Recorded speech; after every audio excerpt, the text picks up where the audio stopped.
Thank you at home for joining me. Your man Dom K in here, of course, the Dom K Show on fire-tv.com. A lot of things to get into, a lot of stories to unpack.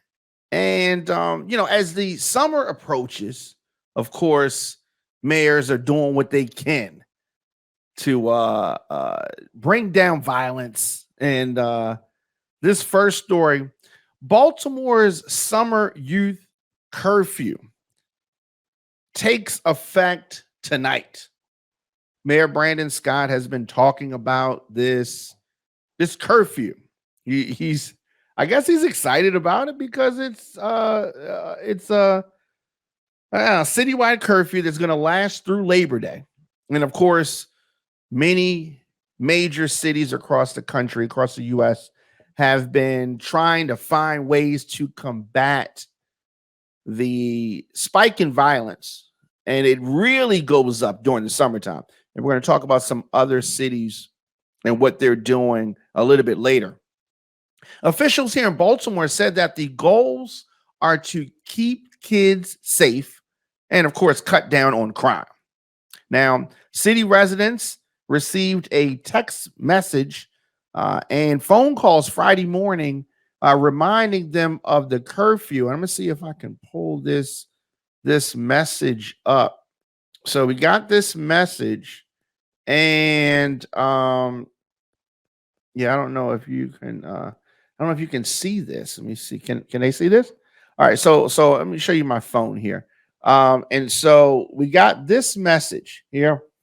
You see that, all right?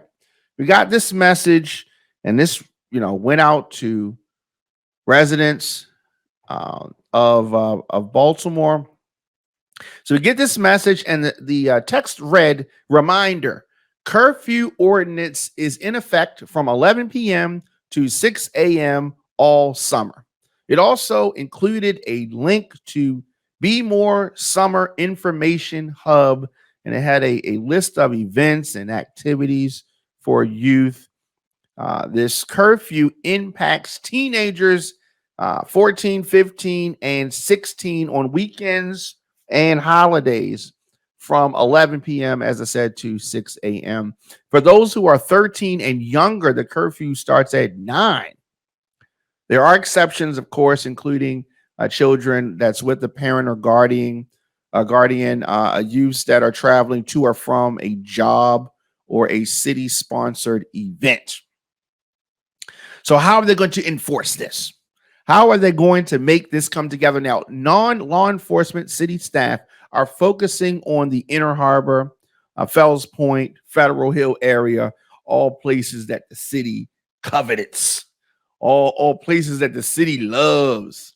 And if youth are seen out past curfew, they will be encouraged to go home. So there's no real enforcement, but there's this understanding, and hopefully folks are encouraged.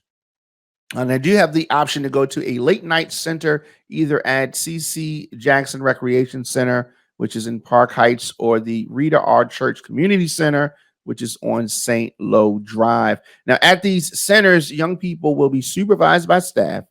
There will be areas for youth to play, eat, or sleep while they await pickup. So this is a plan of Mayor Brandon Scott. Now, under the mayor's plan, police officers will focus on groups of 10 or more young people, and identification will not be demanded. There will be no pat downs unless safety is an issue. And officers will not engage until a youth connection worker is at the scene.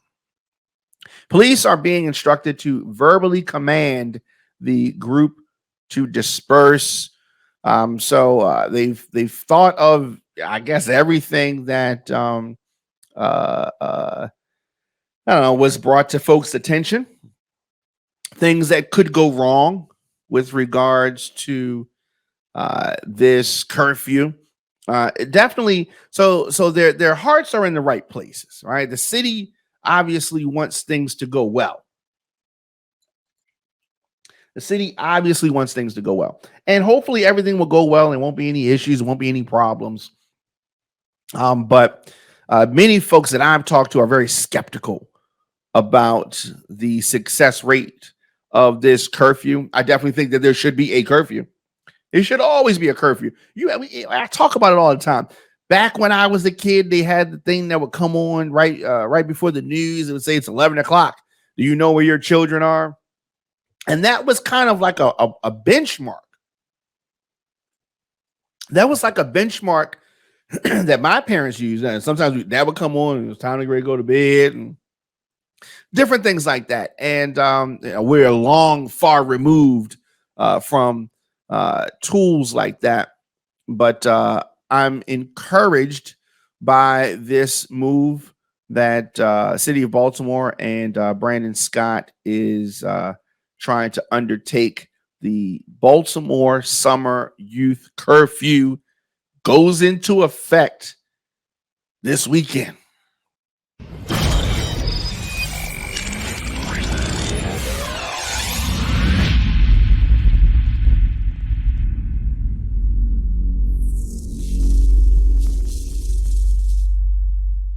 Welcome back.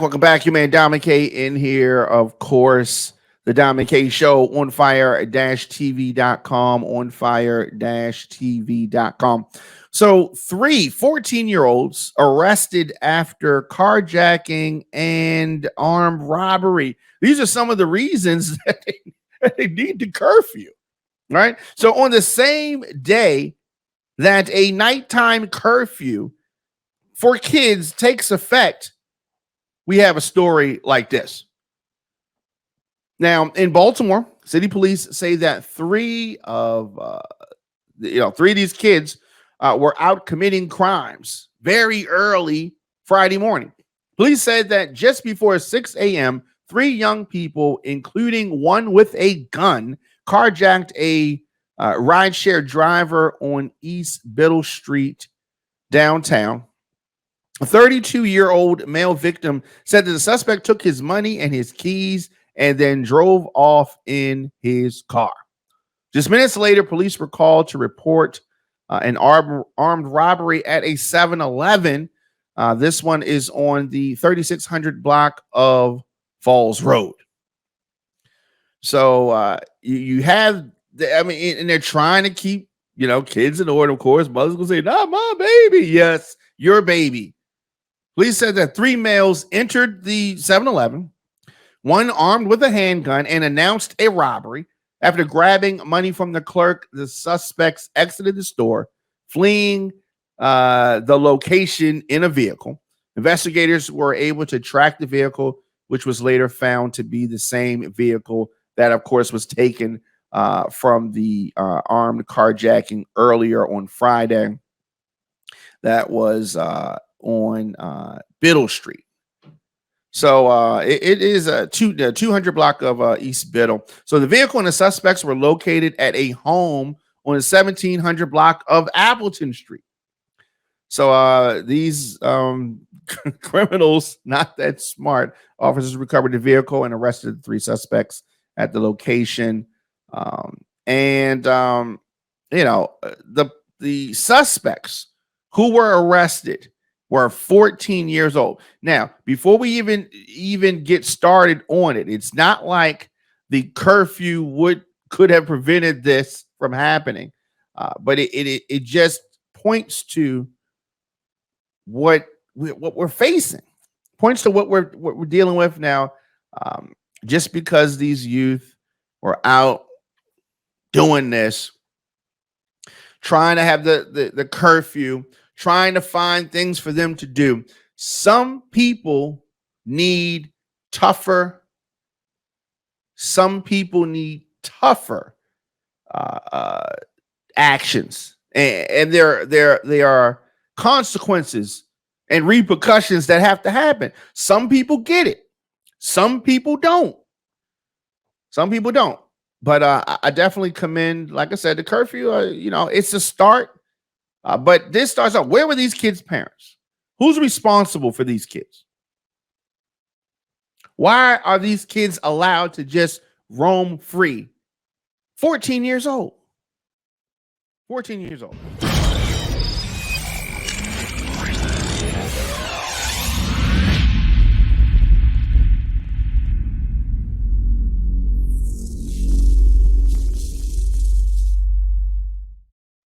Welcome back. Welcome back. Your man Diamond K in here. Of course, the Diamond K Show on fire-tv.com, on-fire-tv.com. 4 were shot overnight in 2 separate locations in Northeast Baltimore. Police are investigating a quadruple shooting in the city. So the police said that they were called just before 11 p.m. on Thursday to the 3300 block of Ramona Avenue, where they found 2 women and a man suffering from gunshot wounds. I mean, the summer has not even started yet, and we are in full swing. So they canvassed the area, the police did. Police said that officers found another man suffering from a gunshot wound on nearby Shannon Drive. All 4 victims were in their 20s. They were taken to the hospital, and thankfully, all are expected to survive. Anyone with information is asked to call Metro Crime Stoppers 1-866-7-LOCK-UP, 866-7-LOCK-UP.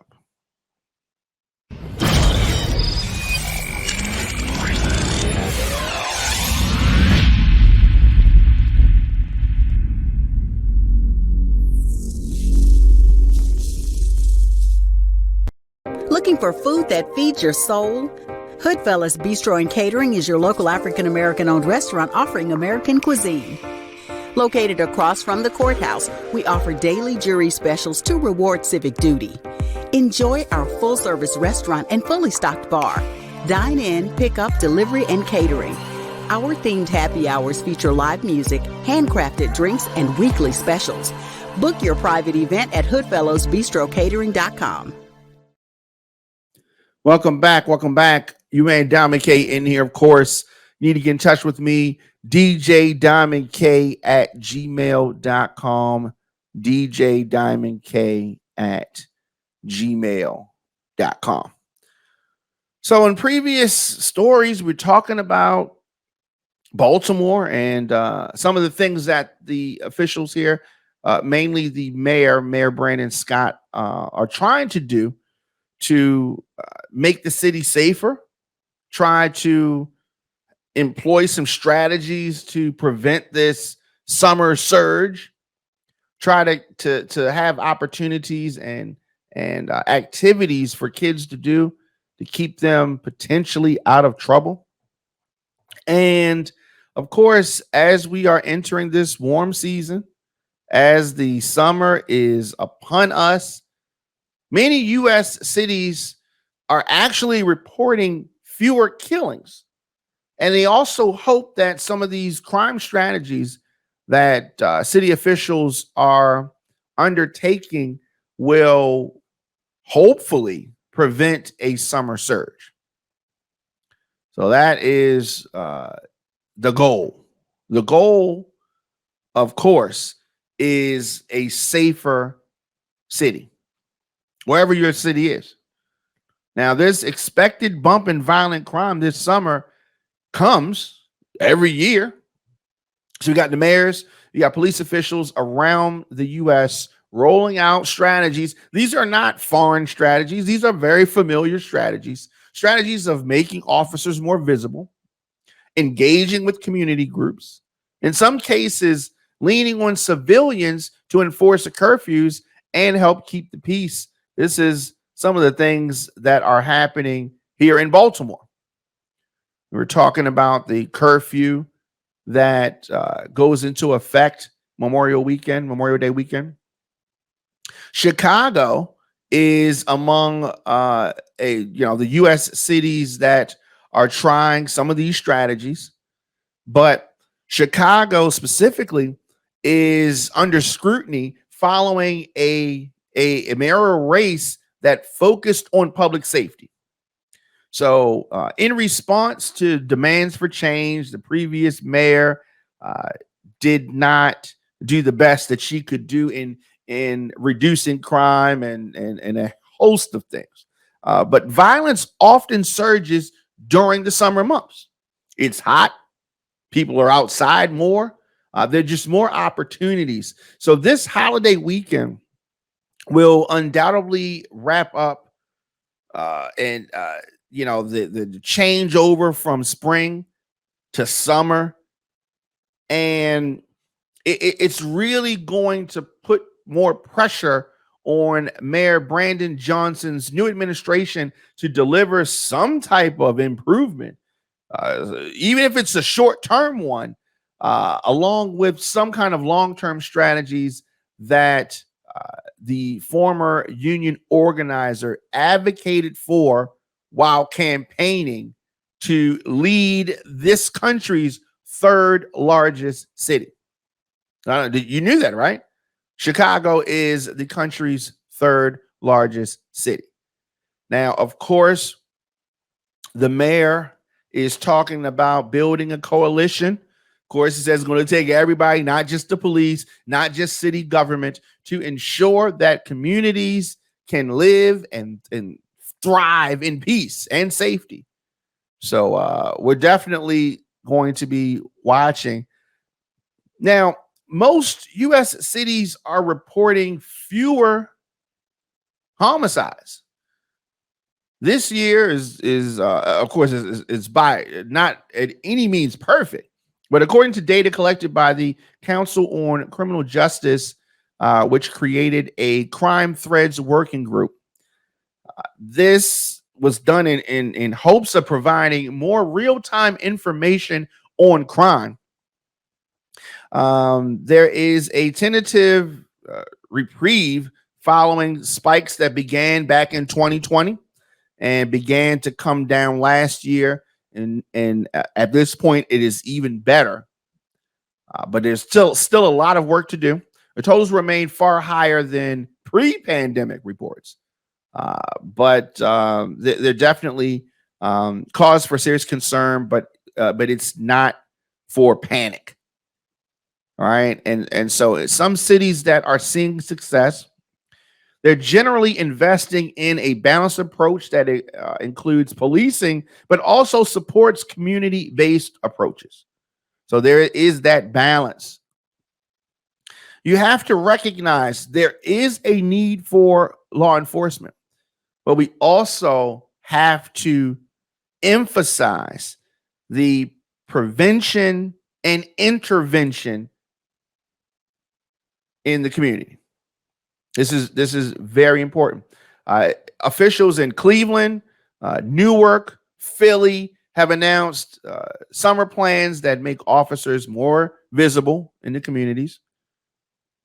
The areas that violent crimes have been happening, they're going to have a larger police presence there. They're also trying to promote these community efforts to prevent violence, to provide alternative activities. Try to give, and you constantly hear folks say, "Oh, the recreation centers, and why the recs are closed? There's nothing for the kids to do." And so the theory here, the strategy is providing activities and positive recreation to keep kids busy. You know what they say? The idle mind is the devil's playground, right? So the thought process is giving kids activities, giving these young people things to do, and hopefully they will go a alternative path. Now in Baltimore, not police officers, but city officials will enforce the curfews essentially on teenagers, which starts Memorial Weekend and will extend through Labor Day. I think that it should just be that going forward. And personally, I think that it should be penalties. Something, we're not talking about sending them to jail, but it needs to be something. There needs to be something. And if this works, hopefully they can extend it, maybe. Now, it is controversial, but it has long been on the books. But here's the thing, it's rarely enforced. There has been a curfew, but there hasn't really been any enforcement mechanism. And there's truly not one now. I remember being in middle school and getting suspended from school, leaving early, right? I didn't have a bus ticket because they were usually administered during lunchtime, and I ended up leaving school. Actually, I wasn't suspended this particular time, although I got suspended many times in school. I think I was sick, and I went home early, so I didn't have the bus ticket, so I had to walk home. And maybe from school, I probably lived about 2.5 miles, 2.5 miles. So anyway, walked home, and halfway there, a police officer pulls up and asks me for my early dismissal. Why are you out in the streets? Did your school give you something to say that you're not in school? Which I had my early dismissal, showed it to him, and the officer actually took me home.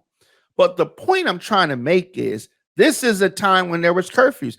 This is a time when kids couldn't just walk in a store in the middle of the day when you're supposed to be in school without there being, wait, you're supposed to be in school. We're not going to support your delinquency. Go to school, young man, that kind of thing. But this free for all started, and stores just want money. I don't even think they even care where it's coming from for whatever reason.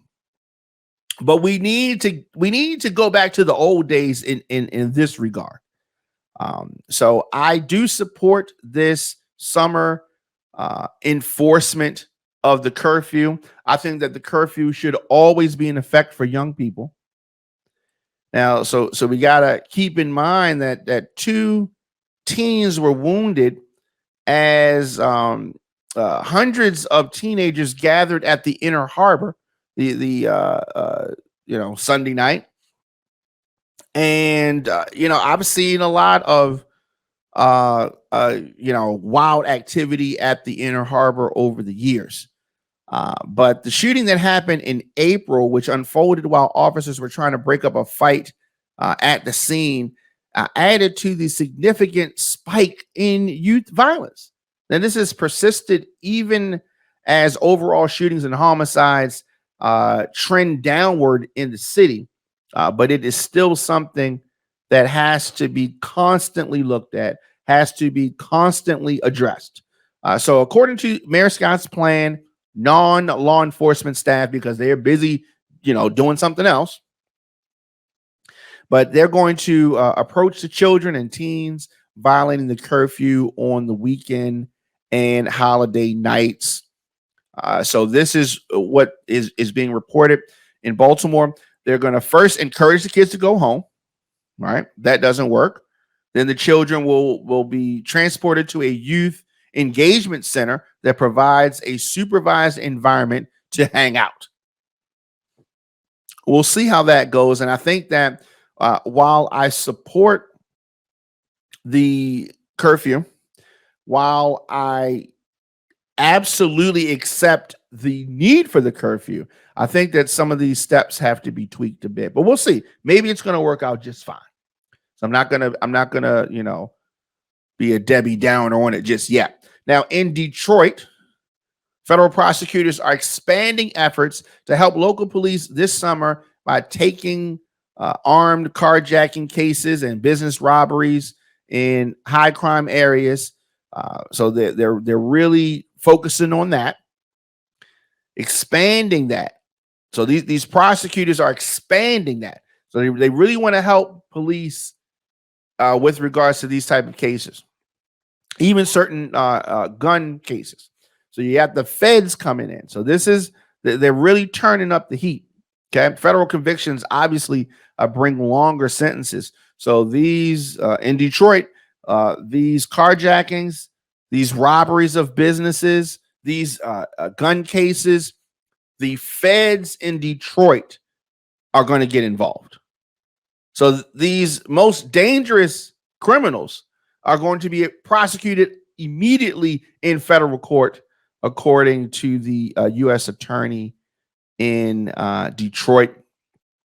So that is something. In the downtown Detroit area over the weekend, over one weekend in April, Police Chief James White, instituted a crowd control strategy, including increased police presence. Curfews for minors are going to be enforced like we're seeing in other cities. But there was half a dozen shootings in the downtown area of Detroit, one fatal over one weekend in April. I want to make sure that we're clear on that. So it is definitely picking up.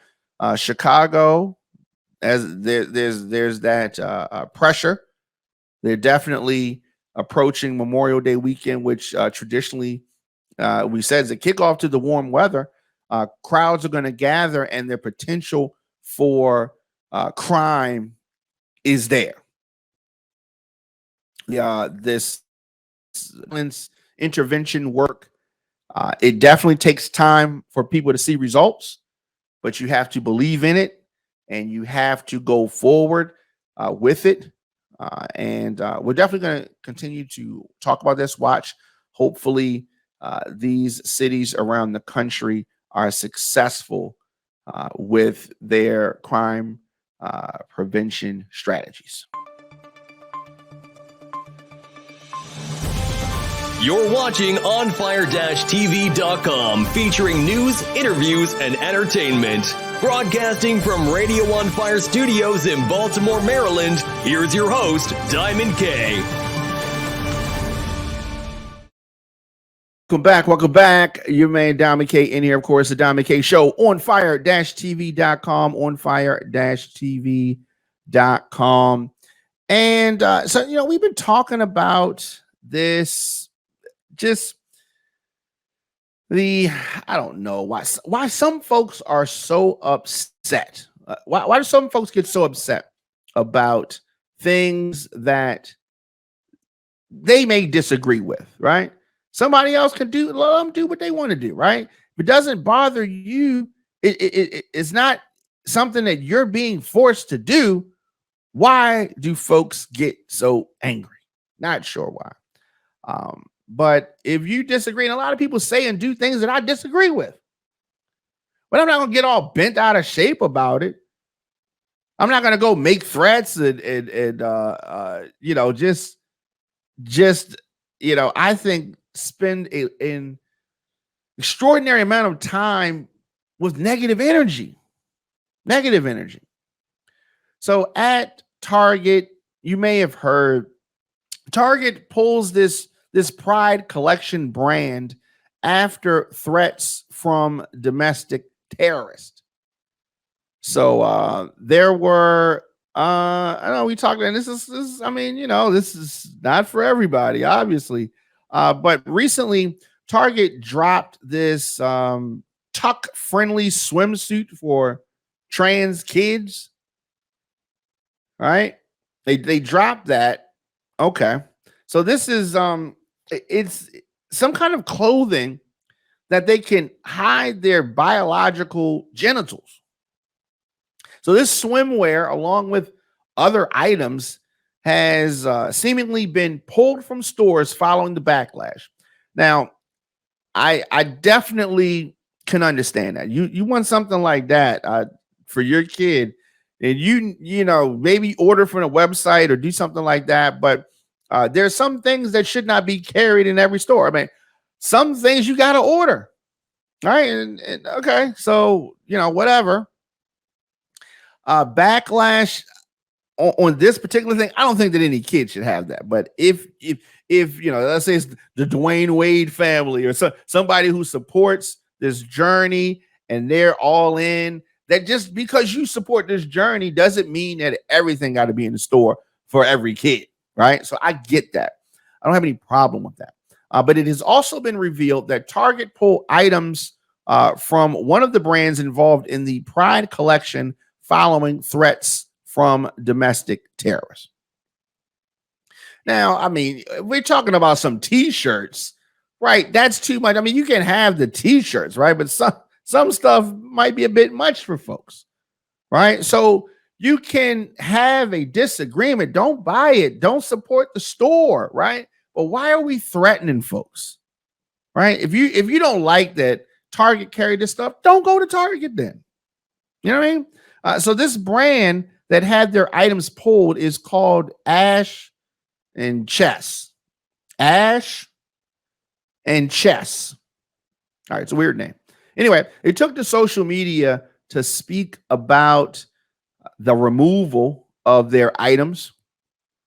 And obviously they're going into the Pride month. June is a Pride month, and they said that we are saddened to say that the majority of our collection has been removed from Target stores due to threats from domestic terrorists. They continued, emotionally, we do not currently have the bandwidth to comment further on this. So they said that they appreciate your support and love, and queer and trans people exist in the past, present, and future, and we are stronger together. We love you all. The social media post read. So obviously this is a big time for them. And this company is affected greatly by this. According to the brand, people have been destroying Pride displays at various Target stores in reaction to their items. Despite the items being taken off the shelves, items from Ash and Chess are still available online. You can go to their website, and it's not like you can't get the stuff, right? And maybe this is better. Maybe this is better right now. Maybe this is too much for folks. If you want to get this stuff, it's a free country. You can order it. Now, obviously it being at Target was helpful to the website, helpful to the company, but I think that you could, make some chicken salad out of this and support the brand. For the folks that want to support this brand, don't take this removal from Target as the end. Like, you continue to support your folks and support your people, and people that disagree with others' lifestyles. I understand that you disagree. You are entitled to disagree. You are not entitled to threaten people. You are not entitled to destroy property and destroy the displays and all that kind of stuff. That's taking it too far. That's taking it too far. But if you disagree, it's real easy. Just don't do it. Let them do it. Let them live their lives is what I mean. Thank you for tuning in to On Fire TV.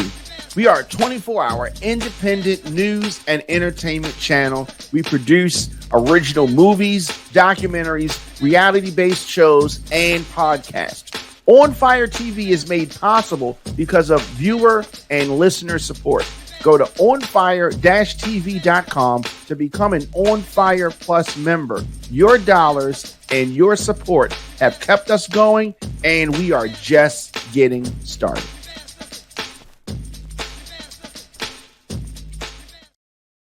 Of course, you can check me out right here on Fire TV, OnFire-TV.com, weekdays, 6 p.m. You need to get in touch with me, DJ Diamond K at gmail.com. On all social media, I am at the Diamond K Show. So the leader of the Oath Keepers, y'all remember the Oath Keepers, right? All right. This was this group that former President Biden told to, stand back and stand by. The Oath Keepers founder, Stuart Rhodes, sentenced to 18 years for a seditious conspiracy in the January 6th attack. I don't know. That's a lot of time. That is a lot of time. Of course, he is hoping and praying that Trump is reelected so he could get his pardon. Of course, anytime that Trump says something, you got to take it with a grain of salt, because you just don't know. You just don't know. But this Oath Keeper, Stuart Rhodes, he is I don't know. He's hoping that former president lives up to what he said, because if it's not for Trump, then maybe the Oath Keepers are not there, right? Maybe, I don't know. But he's going to, Stuart Rhodes, that is going to have plenty of time to think about this after being sentenced. So seditious conspiracy, that's a major charge. That is not anything to sneeze at.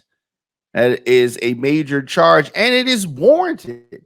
This extremist group, founded by Stuart Rhodes, sentenced to 18 years in prison. He orchestrated a weeks-long plot that ultimately had his followers attacking the U.S. Capitol. Why did they do this? It was an attempt to keep President Joe Biden out of the White House after he defeated Donald Trump in the 2020 election. And you often will hear folks on the right, conservatives, Republicans, you've heard Trump do it. I've heard DeSantis do it. Many others try to equate the Black Lives Matter, BLM movement, and the Oath Keepers. Try to make like there's some kind of parallel. Black Lives Matter never stormed the Capitol because they would have been shot. They never stormed the Capitol. So they try to draw this parallel between Black Lives Matter folks being upset at the murder of George Floyd. And ironically, we're at the 3-year anniversary. Goodness. Anyway, you have them trying to draw that parallel, that whataboutism. They did this. What about this? It's not the same. It's not the same. Stuart Rhodes, 58 years old. The first person convicted of seditious conspiracy in the January 6, 2021 attack. He received his punishment. His sentence is the longest handed down so far in the hundreds of Capitol rioter cases. It's definitely another milestone for the Justice Department. This investigation, this just January 6th investigation, has been a massive one. Now, it has led to seditious conspiracy convictions against the top leaders of 2 far-right extremist groups. These groups, authorities say, came to Washington prepared to fight, came there prepared to attempt to illegally keep President Donald Trump in power at all costs. Black Lives Matter never did anything like that. The Justice Department, thankfully, is continuing to hold folks accountable, those criminally responsible for the January 6th attack on this democracy. Without Donald Trump, there would never have been an attack. So we can hold folks accountable who are further down. I agree with that. But let's not forget Donald Trump, because he is the reason that they are all there. Do not buy into the lie that Stuart Rhodes or any of these other Trump flunkies are political prisoners. They're not political prisoners. The judge said that, but you know, Rhodes tried to say that he's a political prisoner, and like President Trump, my only crime is opposing those who are destroying our country. Right? He tried to have his he tried to have his moment, right? But the judge fired back that Rhodes was not prosecuted for his political beliefs. There are plenty of people who disagree with whoever. He wasn't arrested and prosecuted because he is a Republican or he voted for Republicans. He wasn't prosecuted for his political beliefs. That's a lie. That's not why. That's not why he was prosecuted. He was prosecuted because he committed offenses. He committed offenses against this democracy. And that's why. And so he has gotten the biggest sentence thus far. I think that there will be more. Earlier today, Jessica Watkins was sentenced to 8.5 years in federal prison in the Oath Keepers case. Now, unlike Stuart Rhodes and Kelly Meggs, she was not convicted of seditious conspiracy. And the judge said that the trans-military veteran had a compelling background. There's just also remorse expressed. My actions and my behaviors that fateful day were wrong, as I now understand. Criminal. Jessica Watkins said, violence is never the answer. The self-proclaimed idiot oath keeper sentenced to 8.5 years. Jessica Watkins, a transgender military veteran, admitted to joining and pushing officers inside the Capitol on January 6th. So, I mean, that's what happens when you commit crimes. That's what happens. Thankfully, Jessica understands that it was criminal activity, understands that, and has expressed remorse. So they're going to look at that particular case different, as they should. As they should.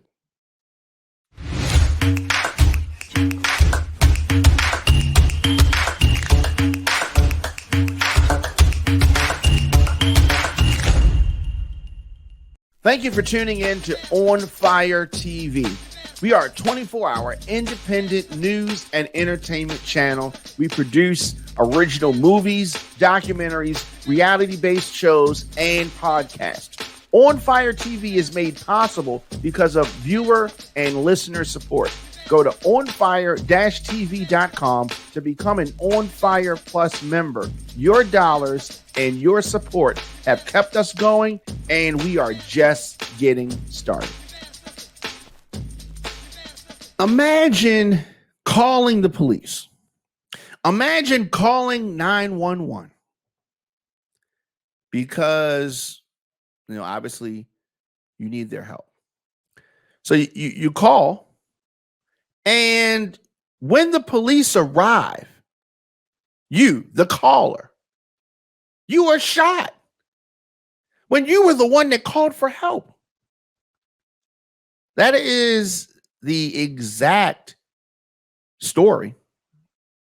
That is the exact situation that a young man in Indianola, Mississippi had to deal with.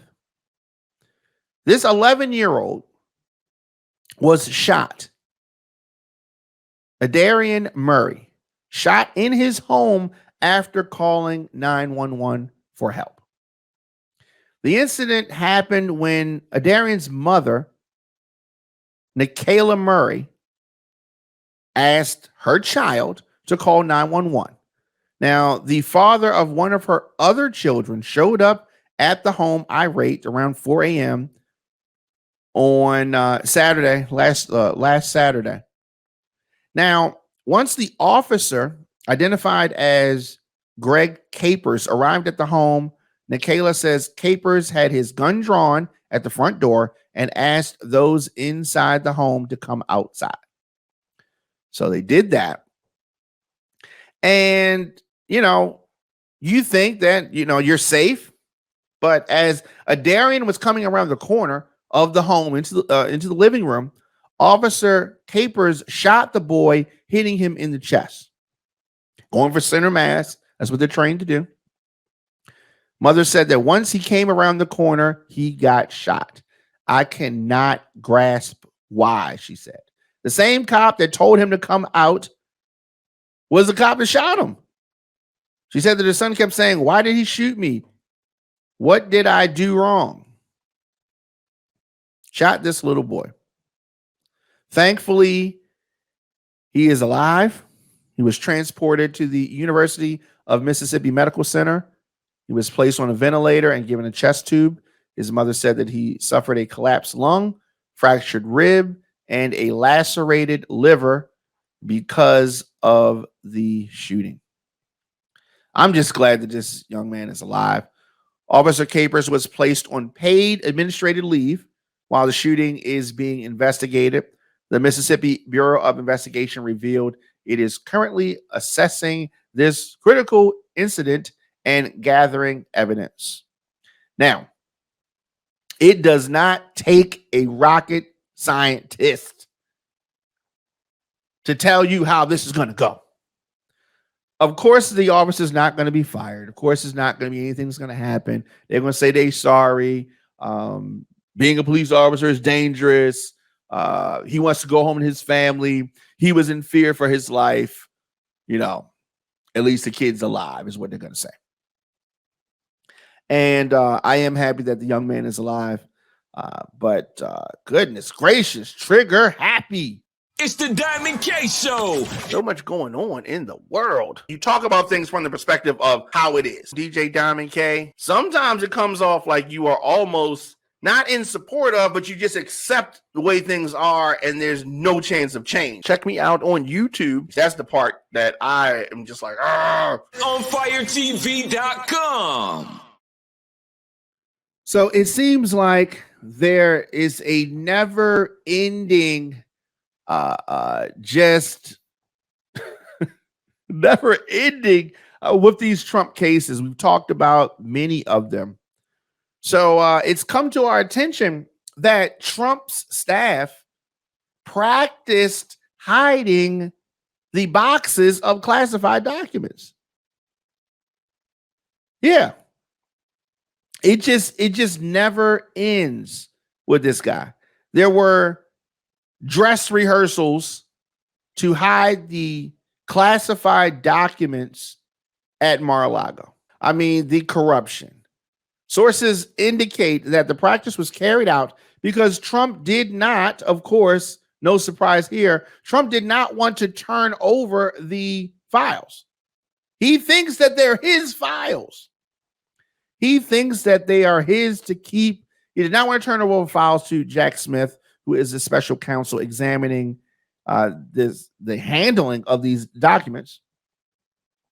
They are exploring the possibility of this dress rehearsal where Trump combed through some of the boxes prior to their confiscation. It wasn't until May 2022 DOJ released a subpoena. So Trump's then team, because he doesn't have those folks anymore, but Trump's then team, are trying. They're trying to do the best that they can do, right? They're trying to do the best that they could do. But anyway, the Trump's then team moved a few of the files out of storage. So it has just been Trump duping, whether he's duping the attorneys, whether he's trying to dupe the government. Trump and his personnel had actually performed the practice run of moving the files out of the storage area. The files were moved on June the 2nd, stated a witness, and hours later, Trump's legal representatives contacted the Department of Justice to state they were welcome to inspect and recover documents. When the 3 FBI agents and the Department of Justice attorney arrived, they were handed a single envelope, the double wrapped and tape, and there were 38 files with category markings, including 5 personal, 16 secret, and 17 top secret documents. The Justice Department, of course, knew that something was wrong, knew that they didn't get everything they were supposed to get back. And by August the 8th of 2022, they subjected the Mar-a-Lago premises to the FBI search that produced over 100 classified documents, along with more than 11,000 other government files. Some of the files are believed to have contained sensitive information about foreign countries, including nuclear capabilities, Iran's missile system, and intelligence gathering on China. I mean, this is never ending. This is a never ending thing with this guy. Unless he is held to account, unless he is held responsible, talking about Donald Trump, I don't know what it's going to say. I don't know what it is going to say. Trump's legal representatives are calling the developments in this investigation an attempt by the elements of politics, people with political interests, to damage Trump, and they're trying to hurt his bid for the presidency. Oh no, you do that just fine by yourself.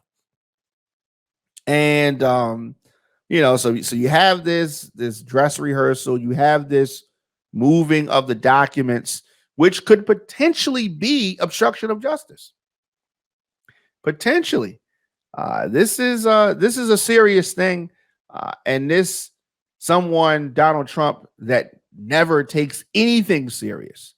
But it appears the staff members practicing, having a dress rehearsal, hiding these classified documents, duping the attorneys, and then the attorneys come, oh yeah, everything's fine. And then the FBI comes, the attorney doesn't know any different. And then the FBI, the Department of Justice comes, and it's crazy, never ending. And you guys want to reelect this? You want to reelect him?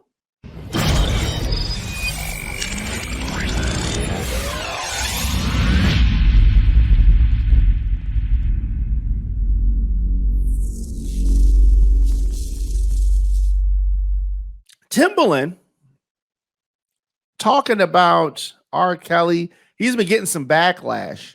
And, what's ironic about this backlash that he's been getting is that I don't understand why it's happening. I don't. So, yes, R. Kelly is in jail. R. Kelly is in jail for crimes. R. Kelly did some things that he should not have done.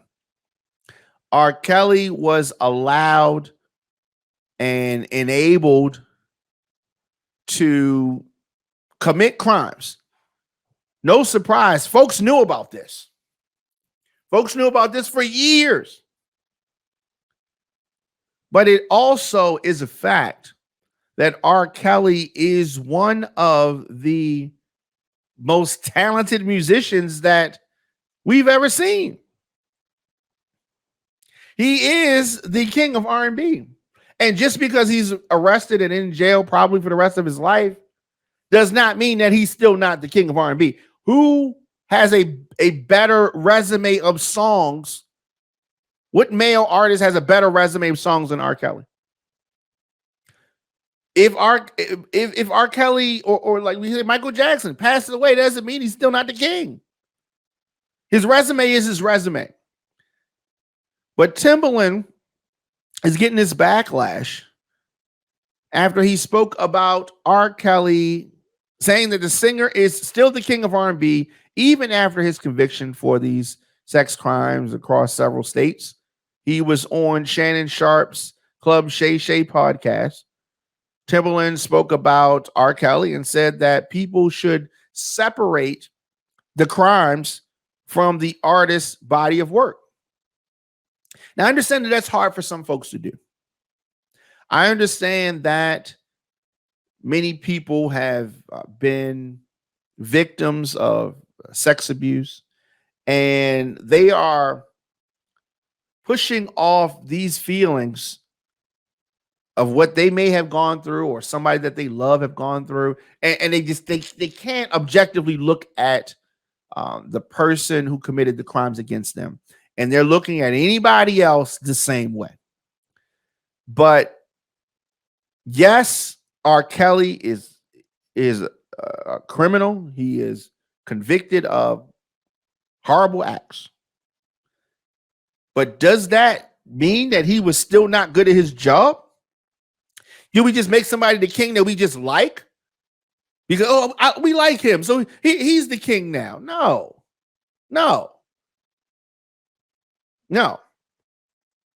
The king is the king, and nobody. If there was a versus, R. Kelly would eat up anybody you put next to him. Anybody, right? You can't ignore this man's music. I agree with Timbaland on that. We can't do it. It's his art, right? But he committed crimes, and he's paying for those crimes, and I doubt that he's going to see the light of day anymore. Now, there was a time period immediately following that I wasn't playing his music. I have resumed playing his music. Obviously, we're not playing any new music. We're playing old music. And for the most part, I don't see people acting crazy when the R. Kelly songs come on now. And they come on. They still come on. You still at a party to play it. And it is what it is. He's still the king. Now, he may be a scumbag, but he's still the king of R&B. There's no singer that has a better resume.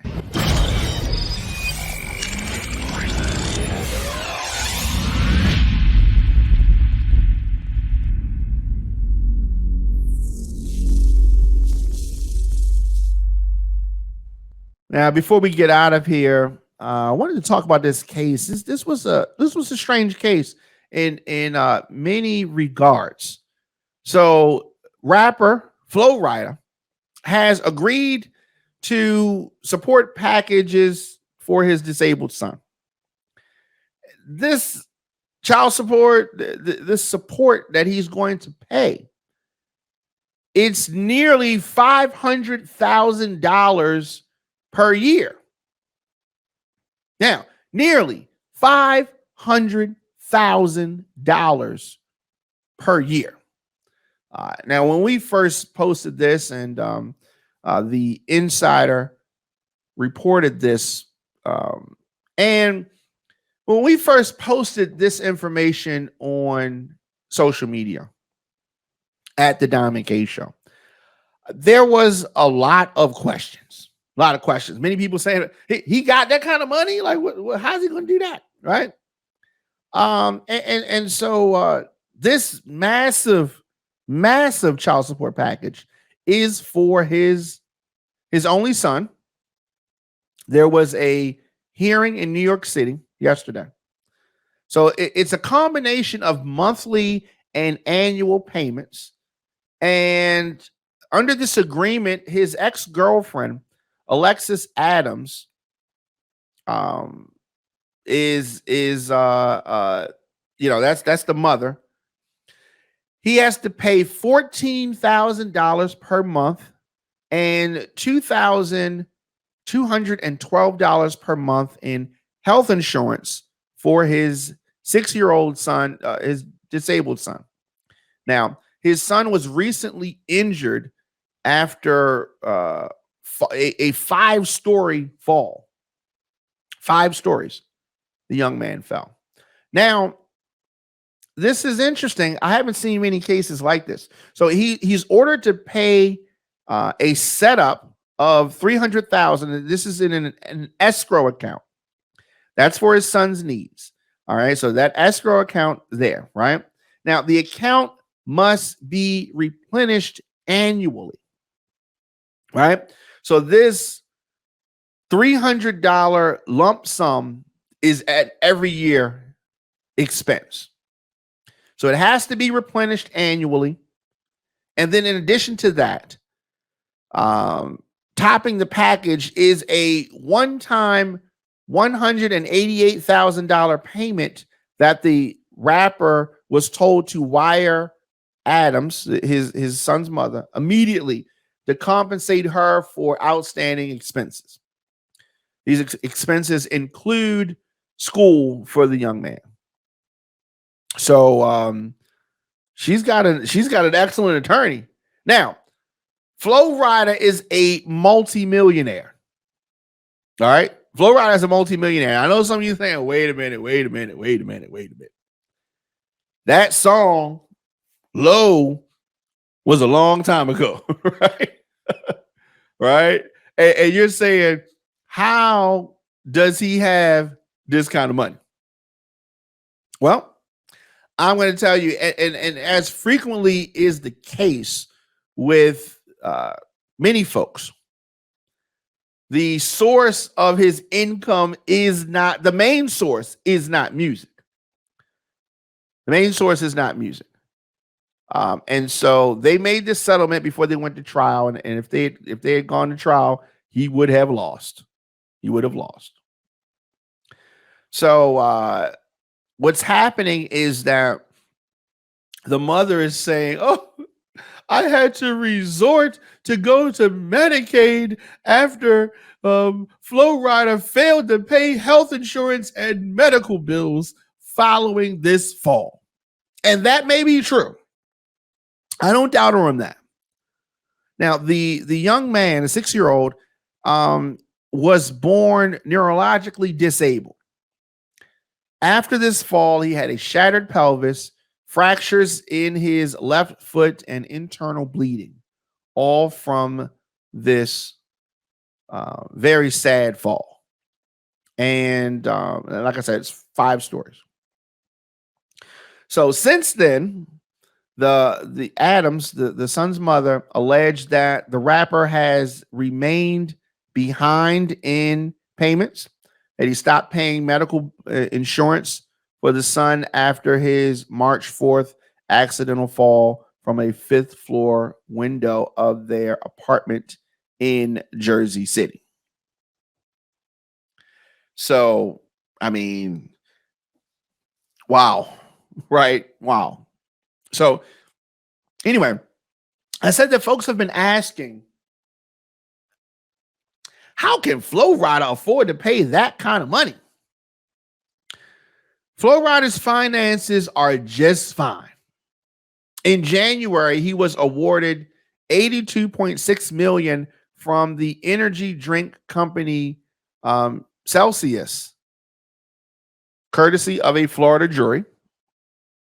The rapper and his production company, Strong Arm Productions, sued Celsius in May of 2021 for violating the stock option provisions for a 2014 to 2018 endorsement deal. So it did some endorsements. He promoted them. He's supposed to get some stock options. They try to act funny with the money, and he was awarded $82.6 million. So he's got the money, and it appears that he is going to be living up to his responsibilities, taking care of his son. According to the mother, he's only met him once or twice, and hopefully they can have a relationship. I'm hoping that. And obviously there is some bad energy between Flo Rida and his ex, the mother of his child. Hopefully they can get that together. Hopefully they're able to co-parent and raise this young man, because he has a lot of challenges that he's dealing with, and hopefully the two adults in this situation can work together. the ex couple's child has autism, and so that is something that he is dealing with, and also he has a neurological disorder that he's also faced with, and the injuries. So hopefully, it can be difficult, but hopefully these folks can get together and work things out, not being together, but just raise your child. Definitely raise your child. Of course, your man Diamond K. I will be back here on Monday. You need to get in touch with me, djdiamondk@gmail.com. As always, ONFIRE-TV.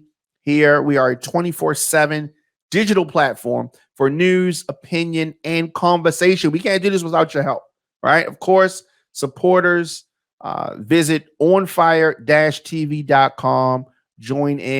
Join our On Fire Plus fan club. Make a one-time donation. Pick up some merch from the store. Everything that we are able to do is because of you. So as I said, support the On Fire Plus fan club. Become a member. You become a member, you get exclusive content and so much more for any business, ads, mentions, unboxing, posts, collabos. djdiamondk@gmail.com. I will see you guys on Monday. Visit OnFireTV.com for live top stories, breaking news, and original shows.